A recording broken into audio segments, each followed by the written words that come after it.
chers invités, chers collègues, honorable assistance, bonjour, c'est avec un immense plaisir que nous vous accueillons aujourd'hui à l'ouverture de notre colloque international portant sur FinTech et inclusion financière, catalyseur d'un écosystème financier dynamique, organisé par l'équipe MFP du laboratoire Développement, Économie, Finance et Institutions de la Faculté des sciences économiques, commerciales et des sciences de gestion de l'Université de Mouloud Maamri de Tizi Ouzou en Algérie. Nous sommes ravis de vous recevoir ce 12 et ce 13 novembre pour 2 jours de découverte, d'échange et de partage autour des dernières innovations dans la FinTech et l'inclusion financière. Sans trop m'attarder, je vous invite à vous lever pour écouter l'hymne national.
Encore une fois, merci.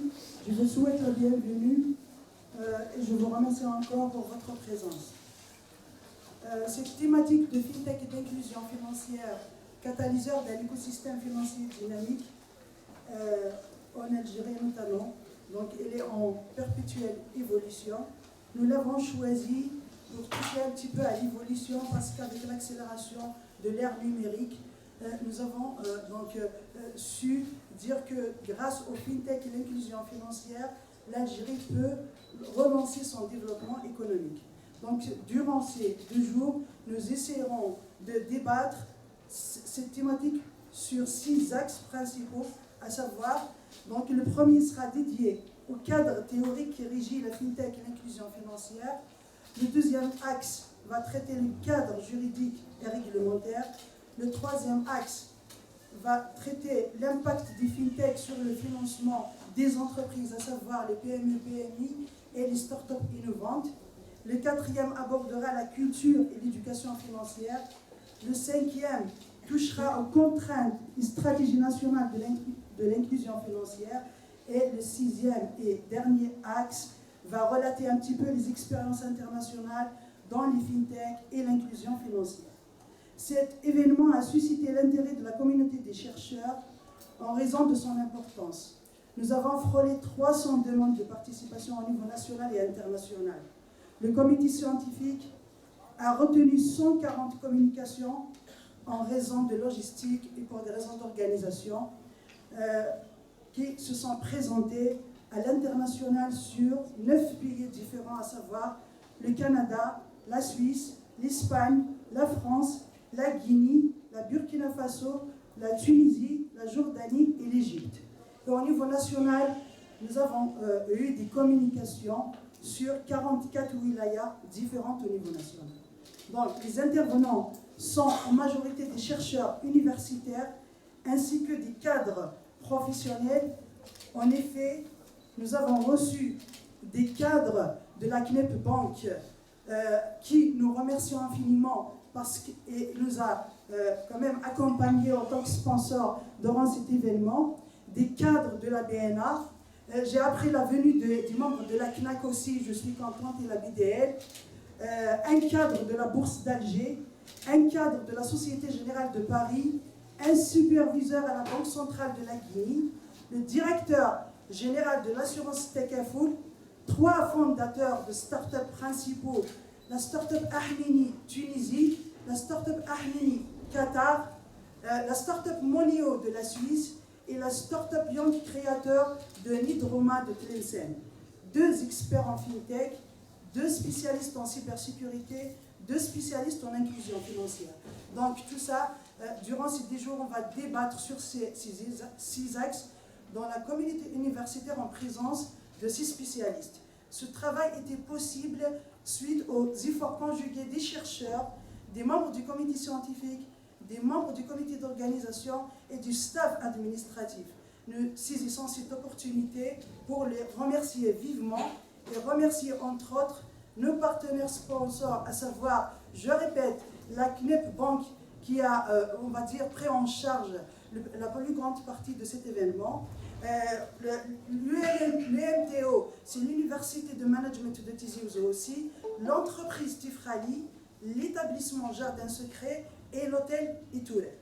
Nous remercions également la presse nationale et la radio de Tizi Ouzou pour la couverture de cet événement. Cet événement s'est tenu grâce à notre hiérarchie également, qui a contribué grandement pour sa tenue. Donc toute l'université est mobilisée, toute la faculté, tout le laboratoire, donc tout le staff, je ne voudrais pas oublier, même les étudiants qui sont là, donc je m'excuse auprès d'eux parce que j'ai raté 2 cours en préparant l'événement. Donc voilà, nous remercions tout le monde sans exception. Donc si cet événement a eu lieu aujourd'hui, c'est grâce à la collaboration de tout et un chacun. Voilà, donc je vais passer donc, à mes chers invités. Je donne la parole à notre invité d'honneur, le professeur Bouzar Chefha, qui était fondatrice de l'équipe Money Finance Bank. Donc nous saisissons cette opportunité de la remercier parce qu'il a formé quand même un staff dans cette spécialité et il s'est acharné au travail. Il a donné, on va dire, plusieurs années de son cursus pour nous former. Donc la moindre des choses, c'est de lui rendre le mérite aujourd'hui. Je lui donne la parole et je la remercie entre autres. À vous la parole, Madame Bouzar. Madame Zourdani, de me faire honneur pour ça. Chers collègues, chers participants, chers étudiants et chers étudiants, bonjour à tous. Avant d'entrer dans le vif du sujet, je tiens à avouer que c'est avec une émotion particulière que je suis là aujourd'hui parmi vous, moi qui suis à la retraite depuis déjà 2 ans. Les années passées au sein de l'université ont été particulièrement enrichissantes pour moi. J'ai eu notamment la chance d'avoir travaillé avec une équipe remarquable, en l'occurrence l'équipe MFB, qui présente aujourd'hui le présent colloque. C'est une équipe qui a toujours fait preuve de dévouement pour la recherche et l'enseignement. Je tiens à remercier chaleureusement tous ces membres, c'est-à-dire les membres de l'équipe MFD, pour le chemin parcouru ensemble et le soutien indéfectible et constant qu'ils m'ont offert durant la longue période de notre collaboration, mais aussi après mon départ.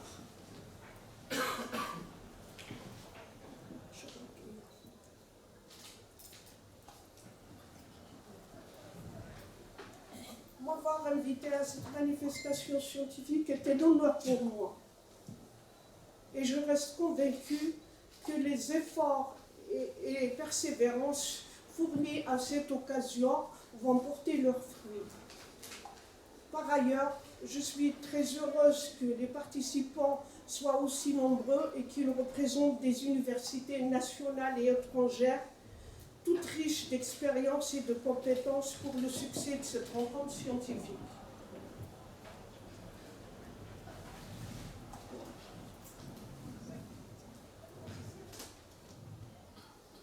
Le colloque organisé aujourd'hui par l'équipe Money Finance Bank de la faculté de sciences économiques et gestion de l'UMTO, dont la thématique porte sur les fintech et inclusion financière, catalyseur d'un écosystème dynamique, et, je vais vous le dire, est un sujet pertinent et intéressant à débattre. L'équipe MFB a voulu l'approfondir à un moment où tous les pays du monde, sans exception aucune, poursuivent leurs efforts pour relancer leur économie et résorber leurs difficultés sociales. Ces dernières sont accentuées, comme nous le savons tous, en raison du Covid-19 et des nombreuses crises qui secouent le monde d'aujourd'hui. crise financière, changement climatique, crise alimentaire, pauvreté, crise agricole, crise politique, crise humanitaire, conflits, etc.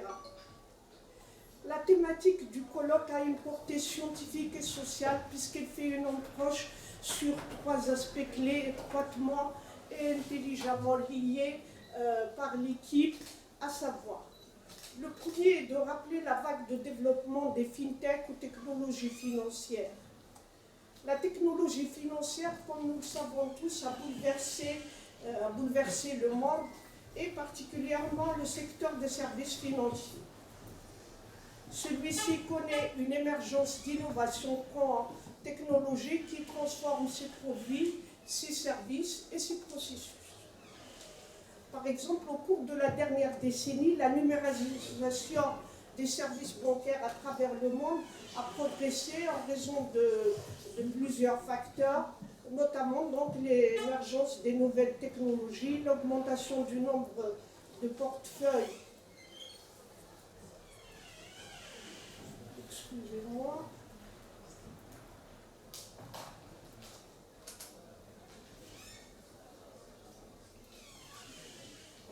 Donc je disais que c'est dû à l'émergence des nouvelles technologies, l'évolution des attentes des clients, les révisions réglementaires et l'augmentation du nombre de portefeuilles numériques. Et les crises soulignées antécédemment ont accéléré ces tendances. Mais aussi, il faut dire que par extension, sont qualifiées de fintech les entreprises qui œuvrent et maîtrisent convenablement de nouvelles technologies d'information et communication. Comme cela est mis en valeur dans l'appel à communication, il s'agit pour la plupart des startups qui sont plus innovantes et qui adaptent mieux l'éthique que les grandes entreprises.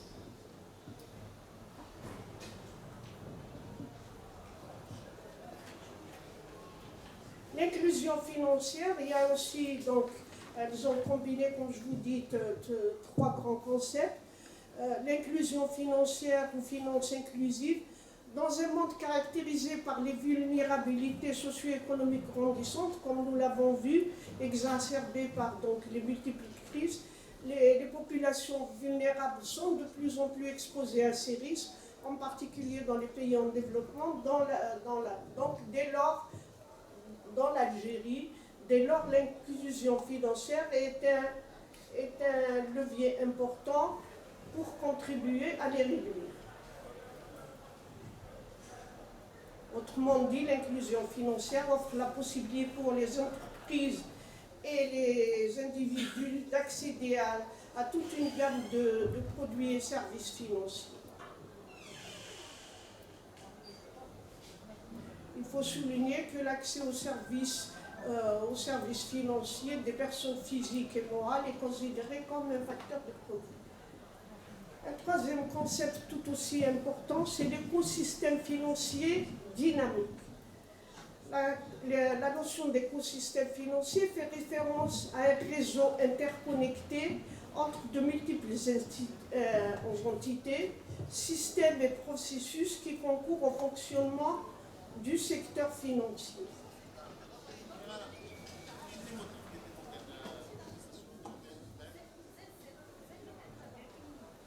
Je ne vais pas trop m'étaler. Donc, au total, à travers ce colloque, les divers intervenants vont tenter de montrer d'une part que l'inclusion financière a pour objectif de permettre aux personnes défavorisées, notamment les populations rurales, les paysans, les femmes, les jeunes, les chômeurs, les TPE, PME, autrement les personnes dites à faible revenu ou exclues de la sphère financière, on parle d'ailleurs d'exclusion financière, de pouvoir obtenir des financements ou des moyens pour faire face à leurs difficultés. D'autre part, les entreprises fintech ont un impact sur l'inclusion financière. C'est ce qu'elles ont essayé de montrer. En quelque sorte, elles la favorisent car car en stimulant la concurrence, elles permettent d'abaisser les coûts et d'offrir l'opportunité aux populations démunies ou mal desservies d'accéder au secteur financier et d'utiliser des produits et services mieux adaptés. Et enfin, je veux dire que l'écosystème financier, il faut savoir qu'il comprend plusieurs acteurs et peut mieux servir, donc c'est des personnes défavorisées, puisqu'il élargit l'éventail de choix de services et de rendre ces options abordables. Je ne vais pas m'étaler davantage parce que j'ai pris beaucoup de temps, mais je termine en souhaitant que ce colloque puisse fournir aux participants l'occasion d'exprimer facilement leurs opinions et leurs perspectives, de partager leurs connaissances et leurs expériences, d'apprendre de leurs pairs et d'acquérir des connaissances sur les dernières innovations et tendances en matière d'inclusion financière, de start-up et d'écosystèmes financiers, ainsi que leur impact réciproque, notamment en Algérie. Je vous remercie infiniment. Madame Bouzard, pour l'ensemble des explications, vous avez été dans les détails pour l'ensemble des axes. Vous nous donnez toujours de la force pour aller de l'avant. C'est vous qui nous avez donné justement cette chaleur pour continuer dans la recherche, pour essayer de trouver toujours des thématiques innovantes qui ramènent un plus à la société. Donc voilà, sans trop tarder, je vais passer la parole à la directrice de l'incubateur de l'UMMTO et membre aussi de la Commission nationale de coordination du suivi de l'innovation des incubateurs universitaires, Madame Amna Chir Sabrina, en sa qualité, comme vous savez, du partenaire de ce colloque national. Donc, Madame Amna Chir Sabrina, à vous la parole. Monsieur le secrétaire général, Monsieur le vice-recteur, Monsieur le doyen, Monsieur le président du laboratoire défi, Monsieur le président du conseil scientifique, chère Madame professeure Bouzard, chers invités de l'extérieur, chers collègues enseignants, chers étudiants, chers personnel ATS, amis de la presse, bonjour, assalamu alaikum.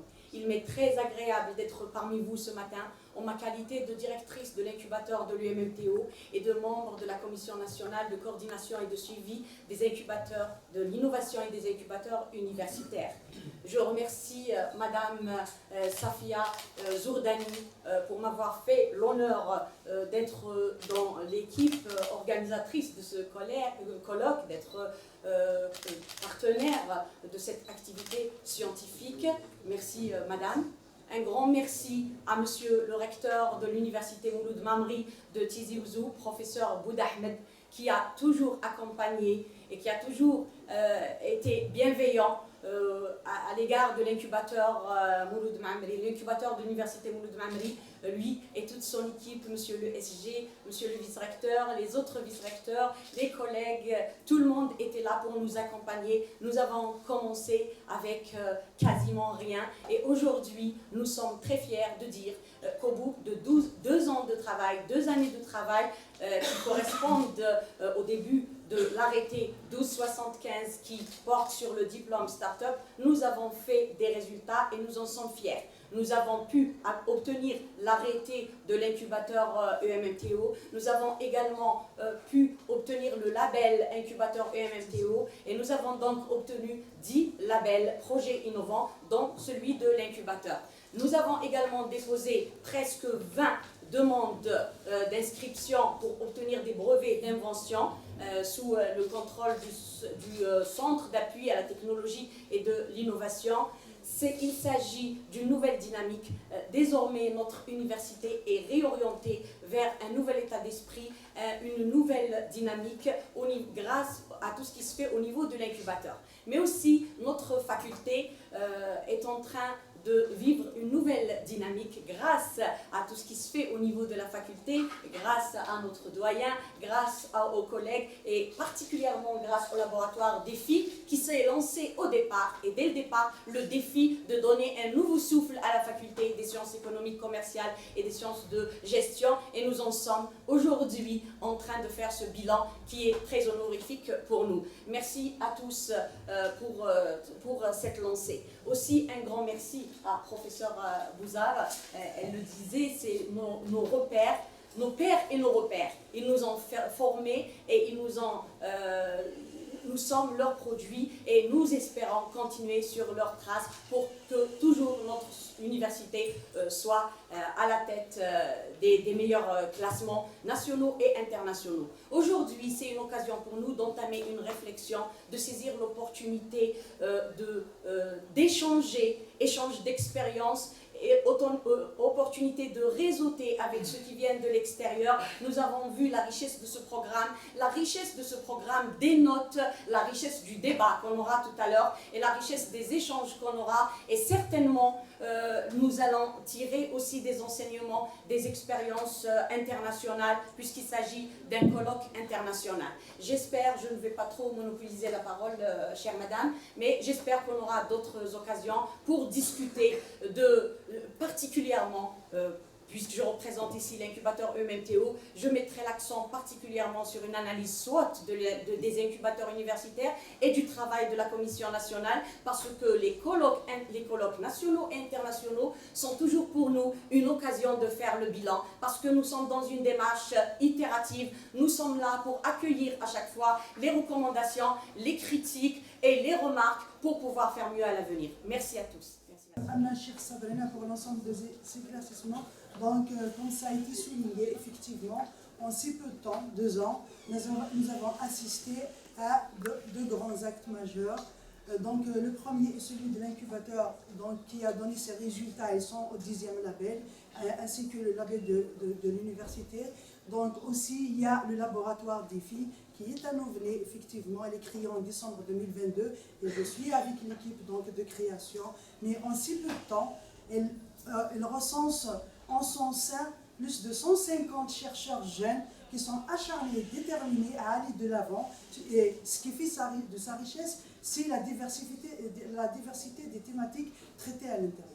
Donc, sur ce, cette richesse ne pourrait pas se produire sans les efforts conjugués de l'équipe, évidemment, mais à sa tête, le directeur du laboratoire, le professeur Abrika Bilaïd, qui se donne à fond. Justement, sans lui, ce colloque n'aura pas lieu aujourd'hui.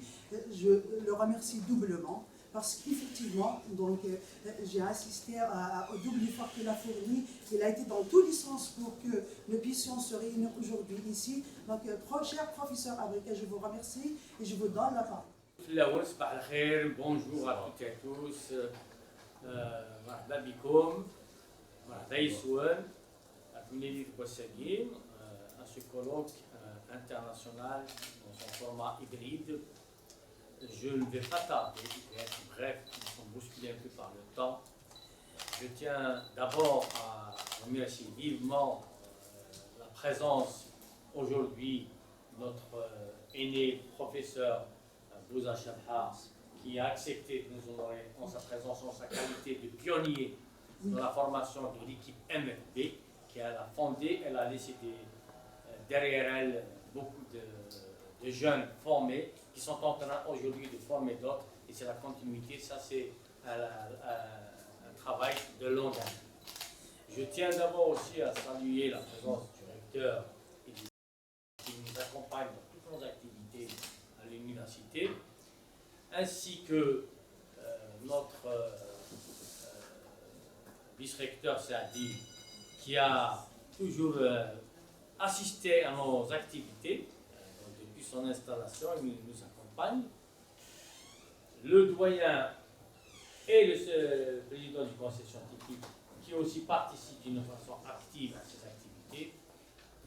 Aussi par l'opportunité des thématiques, l'équipe de Zordani a insisté pour impliquer l'incubateur, puisque sa directrice, qui est aussi membre du laboratoire, elle est chef d'équipe dans le laboratoire, donc c'est aussi un plaisir de l'accueillir. Et aussi ici, dans la salle, d'accueillir l'ensemble des participants qui sont venus d'abord de l'étranger, très loin, de la Jordanie, de France et d'autres wilayas, et ainsi que les collègues qui sont ici présents, ainsi que les institutions qui sont venus participer, et ceux qui ont contribué en accompagnant notamment dans le financement de cette manifestation. Donc je tiens à vous saluer tous.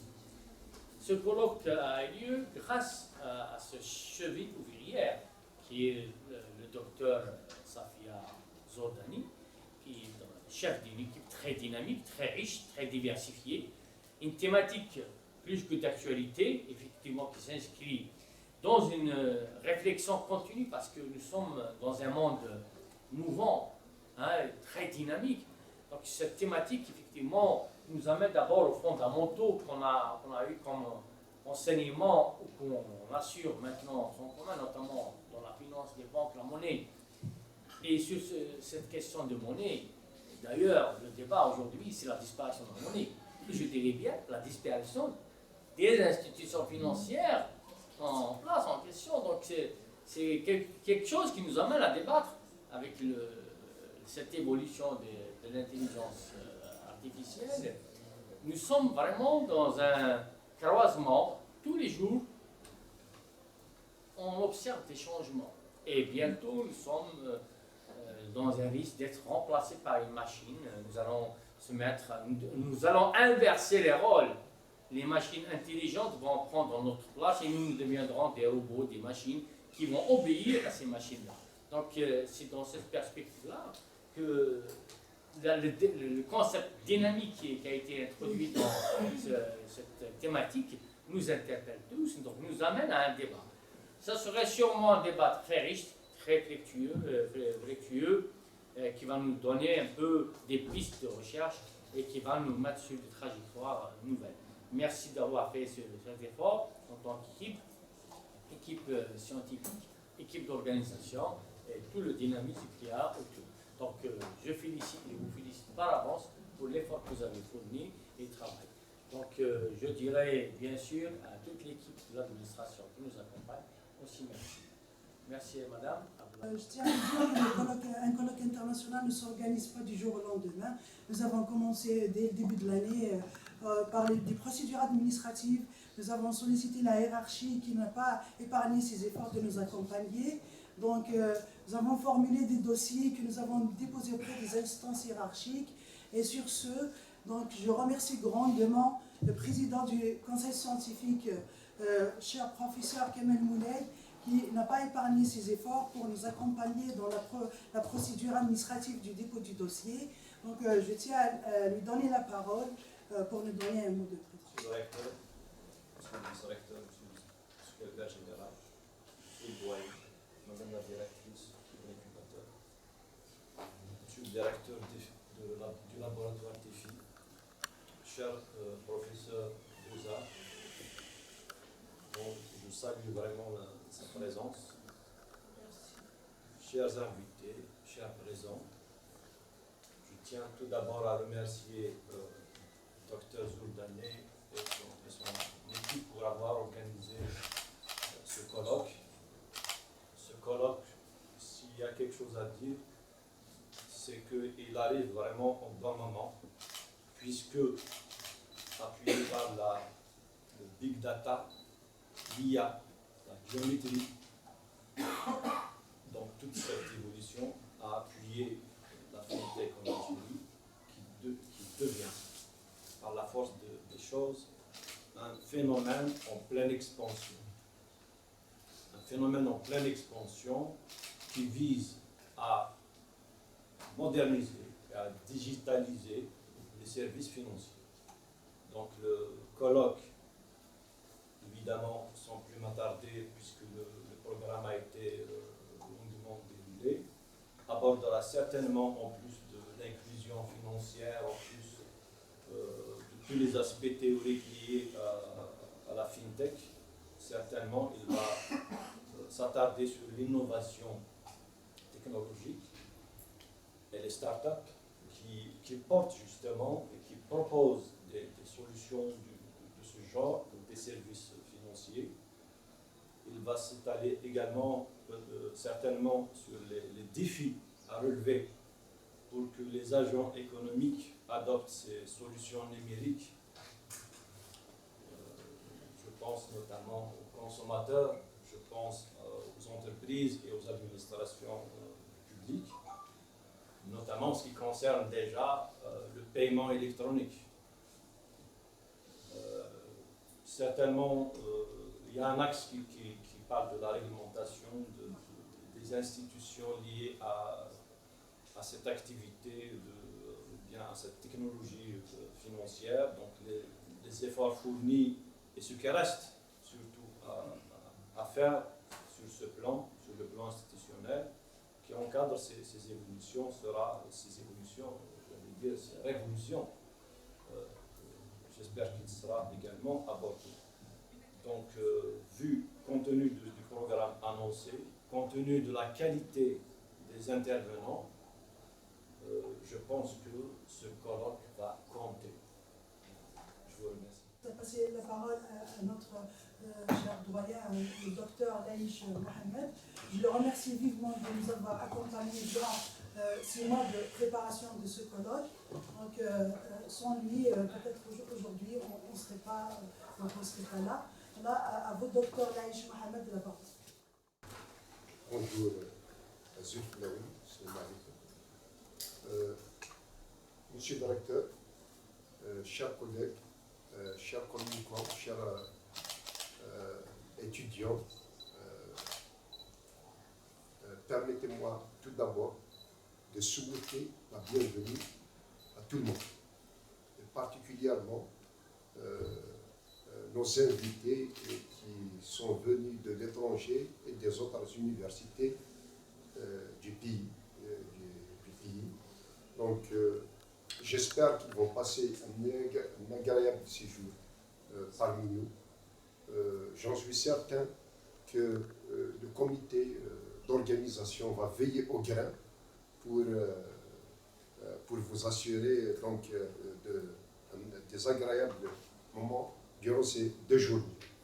Je tiens également, je suis vraiment très content d'accueillir parmi nous professeur Chebhab Bouzar, votre aîné, il a été souligné par nos collègues.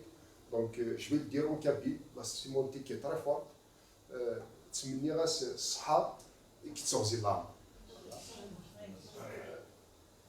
Permettez-moi tout d'abord de remercier Monsieur le recteur et ses collaborateurs, notamment les vice-recteurs de HG, pour leur soutien et l'accompagnement dans tout ce que nous apprenons au sein de la faculté, particulièrement les activités scientifiques et pédagogiques.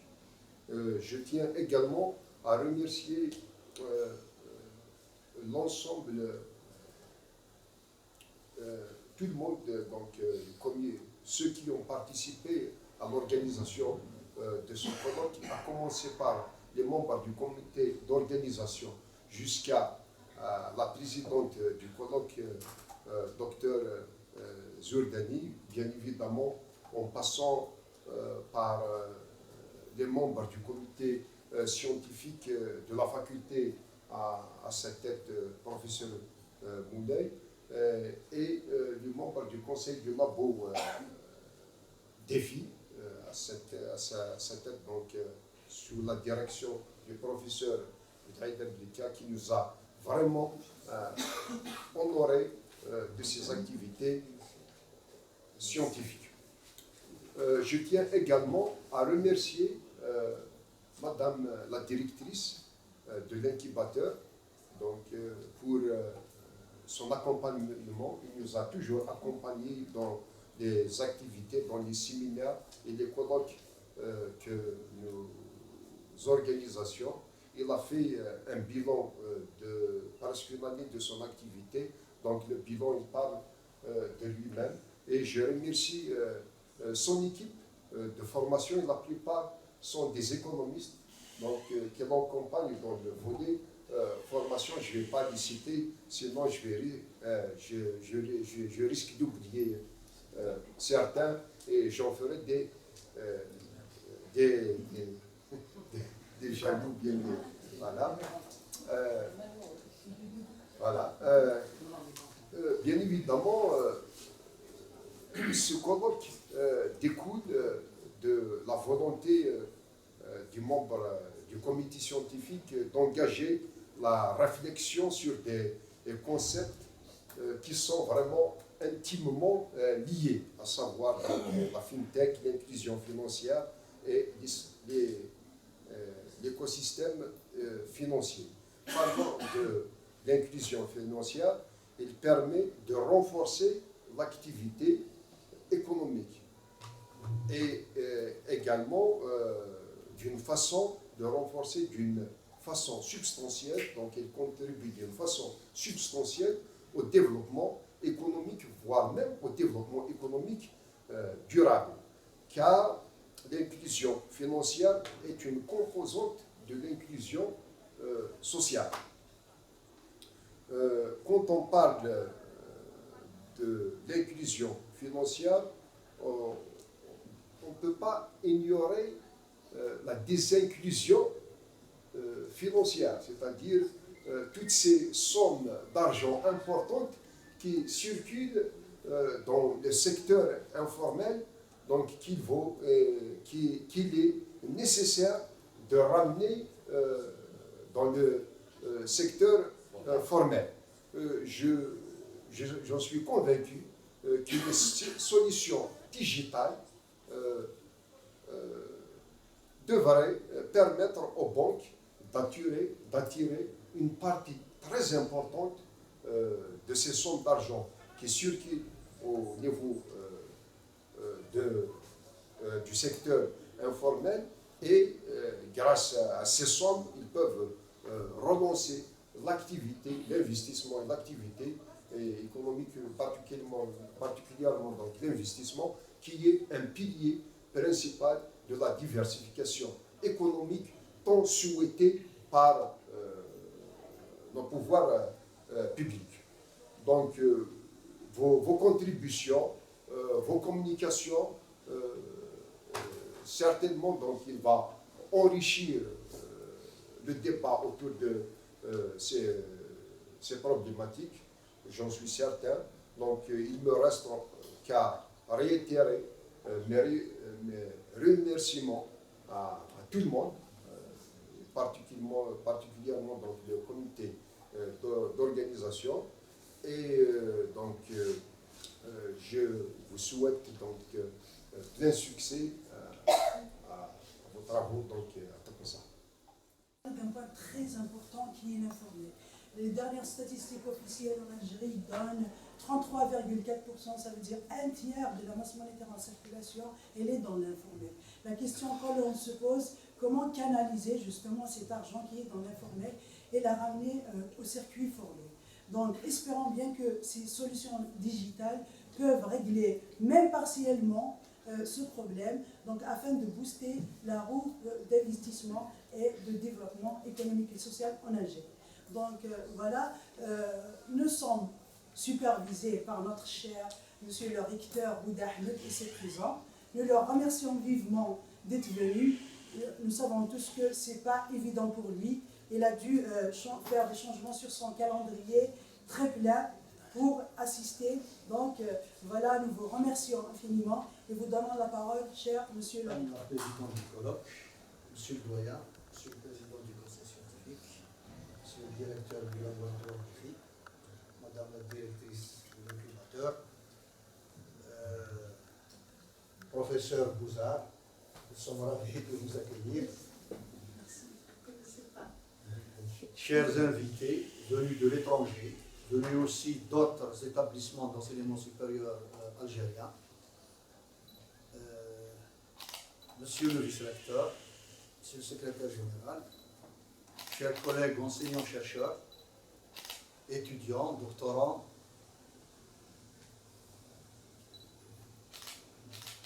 nos amis de la presse, honorable assistance, Zoul Marraf Laouen, salam alaikum. Donc, aujourd'hui, le colloque qui porte sur les technologies financières va se dérouler sur 2 jours. C'est une thématique très très importante. Je ne vais pas dire plus parce que les spécialistes le feront tout à l'heure. Ce qui me réjouit davantage, vous avez associé l'incubateur. C'est une excellente idée. Et parce que nous fondons beaucoup d'espoir sur l'incubateur pour dynamiser l'économie locale, pour qu'il y ait une création d'emplois, d'entreprises et de richesses. Voilà. Il est indéniable aujourd'hui que la faculté des sciences économiques, des sciences de gestion, connaît un dynamisme. Monsieur le doyen, merci pour le travail que vous faites. Et avec l'appui de toutes les structures que vous avez, notamment le laboratoire de recherche GEFI, dirigé par le professeur Abdika, vous êtes en train de réaliser plusieurs activités. En tout cas, moi personnellement, je vous suis reconnaissant pour tout ce que vous apportez à l'UNMTO. Vous êtes en train de contribuer à son rayonnement. L'UNMTO est en train de rayonner, franchement. Elle est sortie d'une léthargie et elle est en train de rayonner. Voilà. Sans trop tarder, et avant de clôturer, j'exprime toute ma reconnaissance au comité scientifique qui a fait un travail colossal pour sélectionner les communications. J'exprime aussi toute ma reconnaissance au comité d'organisation. Il y a un grand travail à faire. Vous devez veiller à ce que nos invités soient bien pris en charge. J'en doute pas là-dessus. Voilà. Et sans oublier tous nos sponsors que je remercie vivement. Je vais les citer: Knep Bank, École supérieure Ensim, Hôtel Tourer, École hôtelière Jardin Secret, Tifralé. Je leur exprime toute ma reconnaissance parce que sans eux, ce colloque ne peut pas avoir lieu. C'est avec leur aide précieuse. Encore une fois, je tiens à souhaiter la bienvenue à tous nos invités. Et je leur souhaite qu'ils vont passer un agréable séjour à Tizi Ouzou. Ainsi, je déclare l'ouverture de ce colloque et je vous souhaite plein succès dans votre avenir. Merci beaucoup.